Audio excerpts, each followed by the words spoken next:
everybody! Today we're going to be making cardboard castles. So the first thing that you're going to need to do is decide what colour your castle is going to be. You can then paint all your loo rolls, your old tissue box and your old kitchen roll in that colour. And here are some that I've done earlier. So once you've added colour to your castle, you're going to need to make the roofs of your turrets.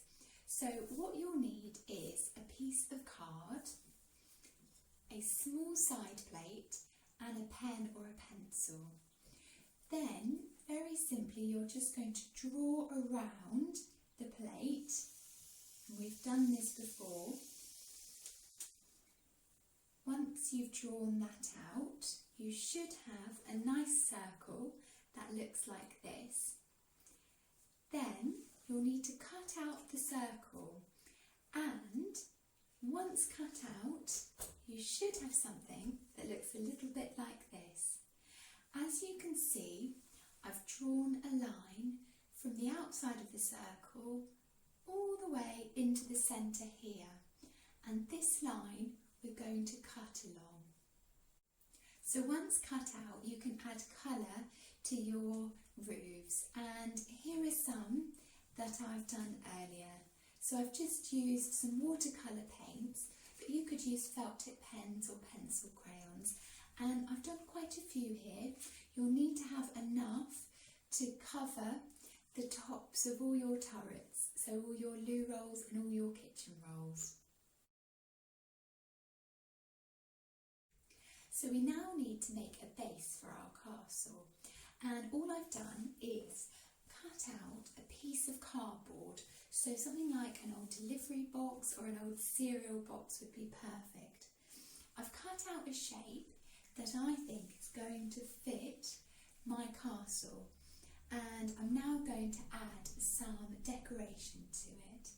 My castle is going to be in a grassy field, so I've picked out some green paint and some yellow, and I'm going to do a little bit of sponging over the top to create that grassy effect. If you were going to do an ice castle, you could use something like tin foil and sequins to make an icicle effect. If you were doing a magical castle, you could try using tissue paper and ribbons to make a moat.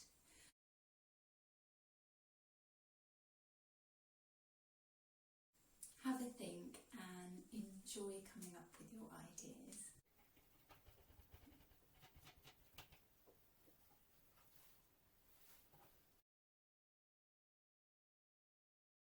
So now that we have our roof coloured in and cut out, we can start putting it together.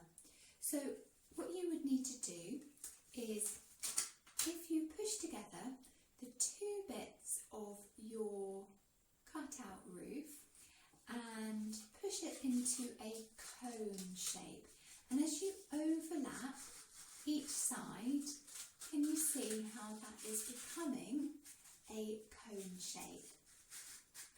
And you can make it as wide or as narrow as you like, depending on your type of castle.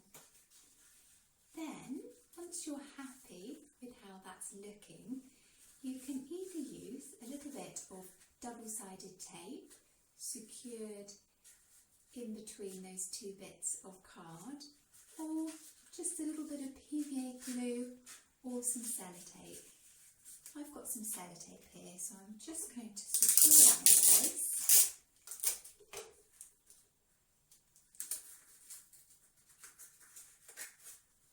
And there we go.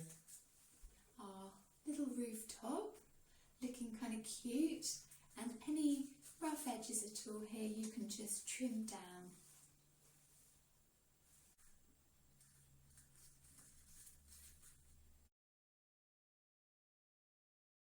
So I'm now adding a little bit of extra detail to our castle, and I'm painting onto the toilet rolls or our turrets some little windows.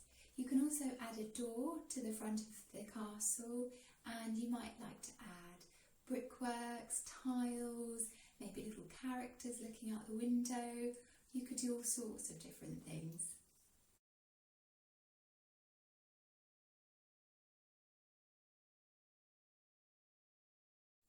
So the very last thing before we put our castle together is we need to add a last little detail, which is the crenellations. It's a new word I learned.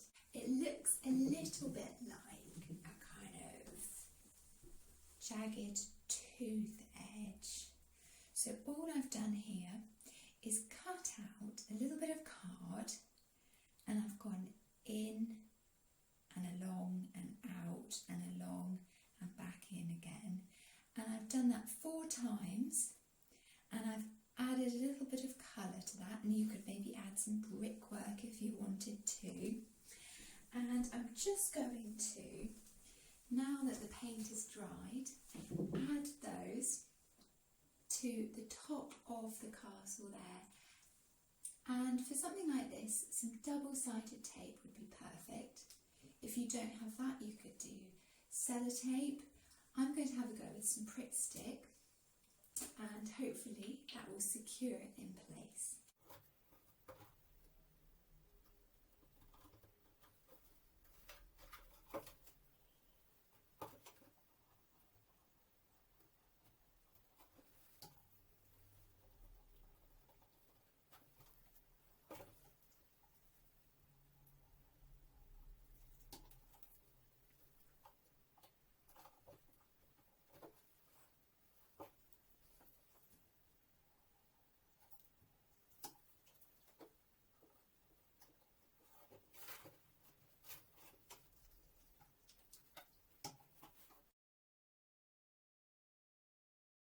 So we can now start putting our castle together, and as you can see here, I've already placed the main castle onto the base. There we go. So I'm going to pop that into the middle, and I'm going to start arranging my turrets and the position of where my towers are going to go, and start putting those rooftops on as well. There we go, there's our castle.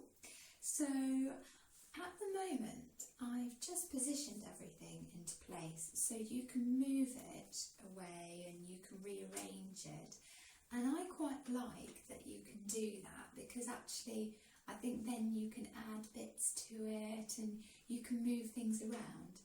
If you want to secure it in place, you could use some PVA glue, which you would then just need to apply to the base, and you can secure the main part of the castle very easily doing that.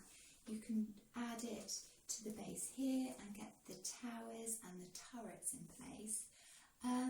For the rooftops, if you put a little bit along the top there, and don't worry about diluting it, you can just use straight PVA glue, then those rooftops should secure in place nicely. You will need to leave it to dry for a while because it will be a little bit wibbly wobbly for a bit, but I'm quite happy with mine actually as it is, so that I can move it about. So the last little thing that we're going to add to our castle, and you might be thinking, something's missing. Well, you're right. We need a flag. So the best thing to make a little flag would be something like a cocktail stick. I don't have a cocktail stick, so I'm just using a cotton bud. I've just taken the cotton wool off the top and off the bottom, and actually that's quite a good little size stick for our flag.